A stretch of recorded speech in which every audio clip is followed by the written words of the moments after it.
గత 30 నెలల కాంగ్రెస్ పాలనలో వరంగల్ నగర అభివృద్ధికి చేసిన శూన్యమని వరంగల్ తూర్పు మాజీ ఎమ్మెల్యే నల్లపనేని నరేందర్ ఆరోపించారు. గ్రేటర్ వరంగల్ మున్సిపల్ కార్పొరేషన్ బుధవారంతో ప్రభుత్వ పాలన ముగిసి గురువారం నుండి అధికారుల పాలన కొనసాగుతుండటంతో వీఆర్ఎస్ శ్రేణులు వరంగల్ బల్దియాకు చేరుకుని నల్ల బ్యాడ్జీలతో నిరసన తెలిపారు. ఈ సందర్భంగా నరేంద్ర మాట్లాడుతూ వరంగల్ బల్దియా మొత్తం అవినీతిమయం అయిందని, ముఖ్యంగా కాంగ్రెస్ శ్రేణులు అభివృద్ధి అనే పదానికి ఆమడ దూరంలో ఉండి గొప్పలు చెప్తున్నారని, అందరూ అధికారులు ప్రజాప్రతినిధులు కాకపోయినా చాలా మంది అవినీతిలో కూరుకుపోయారని, ఇన్ఫర్మేషన్ యాక్ట్ కింద వివరాలు సేకరిస్తున్నామని, త్వరలోని వారి భారతం పడతామని అన్నారు. కమిషన్ అంటేనే కాంగ్రెస్ అని, కేసీఆర్ పాలన ప్రజలు ఎవరు కూడా ఇబ్బందులకు గురికాలేదని తెలిపారు. వరంగల్ బల్దియాలో కాంగ్రెస్ పార్టీ 30 నెలల పరిపాలన కొనసాగించిందని, కానీ అభివృద్ధి మాత్రం శూన్యమంటూ ఆరోపించారు.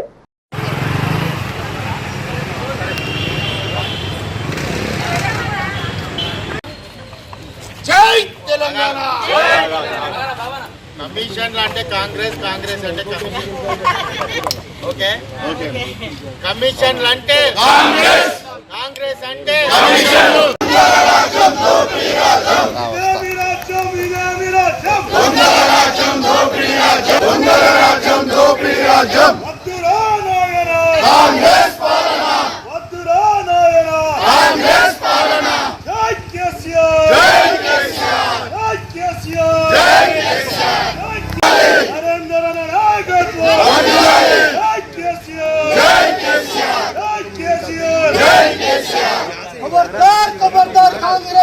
కాంగ్రెస్ గుండాలారా, ఖబర్దార్ ఖబర్దార్. జై తెలంగాణ, జై తెలంగాణ, జై తెలంగాణ, జై తెలంగాణ. కేసీఆర్ కేటీఆర్ గారి నాయకత్వం వర్ధిల్లాలి. జై తెలంగాణ, జై తెలంగాణ. వద్దురా నాయనా కాంగ్రెస్ పాలన, వద్దురా నాయనా కాంగ్రెస్ పాలన. జై తెలంగాణ, జై తెలంగాణ. వర్ధిల్లాలి. కేసీఆర్ గారి నాయకత్వం వర్ధిల్లాలి. కేసీఆర్ గారి నాయకత్వం వర్ధిల్లాలి. ఇదే మీ రాజ్యం, దొంగల రాజ్యం, దోపిడీ రాజ్యం. ఇదే మీ రాజ్యం, ఇదే మీ రాజ్యం, దొంగల రాజ్యం, దోపిడీ రాజ్యం. కాంగ్రెస్ పాలన, వద్దురా నాయనా కాంగ్రెస్ పాలన, వద్దురా నాయనా కాంగ్రెస్ పాలన. జై తెలంగాణ, జై తెలంగాణ, జై తెలంగాణ. నరేందర్ అన్న నాయకత్వం వర్ధిల్లాలి. నరేందర్ అన్న నాయకత్వం వర్ధిల్లాలి. వద్దురా నాయనా కాంగ్రెస్ పాలన, వద్దురా కాంగ్రెస్ పాలన. ఇదే మీ రాజ్యం, ఇదే మీ రాజ్యం, దొంగల రాజ్యం, దోపిడీ రాజ్యం. ఇదే మీ రాజ్యం, ఇదే మీ రాజ్యం, దొంగల రాజ్యం, దోపిడీ రాజ్యం. ఇదే మీ రాజ్యం, ఇదే. జై తెలంగాణ, జై తెలంగాణ పాలన, జై తెలంగాణ, జై తెలంగాణ, దేవి పాలన, దేవి పాలన, దేవి పాలన. ఈరోజు గ్రేటర్ వరంగల్ మున్సిపల్ కార్పొరేషన్ ప్రాంగణంలో బీఆర్ఎస్ పార్టీ వరంగల్ తూర్పు నియోజకవర్గం కేసీఆర్ గారి నాయకత్వాన, కేటీఆర్ గారి యొక్క సారథ్యంలో ఈ నియోజకవర్గంలో అభివృద్ధి కానీ, సంక్షేమం కానీ, అదేవిధంగా ప్రజల యొక్క మేలు కానీ ఏ స్థాయిలో జరిగిందో ప్రజలందరూ కూడా తెలుసు.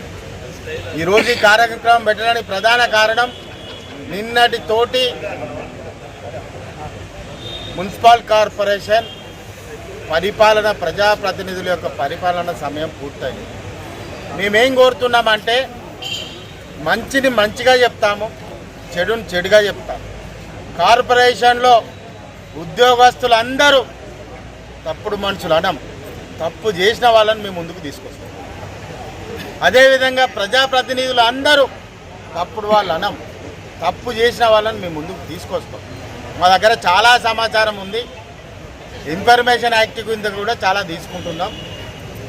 ఇప్పుడున్నటువంటి రాజకీయ పార్టీలు, అటు కాంగ్రెస్ కానీ, ఇటు బీజేపీ కానీ, ఇన్ని సంవత్సరాలలో వాళ్ళు చేసిన ఖర్చు ఎంత, పెట్టింది ఎంత. అదేవిధంగా గాలికి మాట్లాడడం కాదు, మా రాజకీయ పార్టీ బీఆర్ఎస్ పార్టీ 10 ఏళ్లలో ప్రజల కోసం చేసింది ఎంత, రాష్ట్ర ఖజానా నుంచి వచ్చింది ఎంత. ఇది అభివృద్ధి గురించి. కానీ ఇంకొక విషయం, ప్రజల మధ్యలో ఎవరెవరు ఉన్నారు, ప్రజల కోసం ఎవరెవరు కొట్లాడీలు, కష్టాలు వస్తే ప్రజల పక్షాన ఎవరు నిలబడ్డారు, ప్రజలకు ఏం మేలు జరిగింది, ఆనాడు బీఆర్ఎస్ ప్రభుత్వంలో కానీ నేడు కాంగ్రెస్లో కానీ కేంద్రంలో ఉన్న బీజేపీలో కానీ అది ప్రజలందరికీ వివరించడానికి ఈరోజు మొదటి రోజుగా ఇక్కడ ఒక సంకేతం ఇవ్వడానికి చెప్పాం. చాలా 2 రోజులకోసారి 3 రోజులకోసారి వీళ్ళ ప్రతిభా పాఠవాలు, వీళ్ళు ప్రజలను చేసిన విధ్వంసం అన్నీ కూడా ప్రజల ముందు పెడతాం.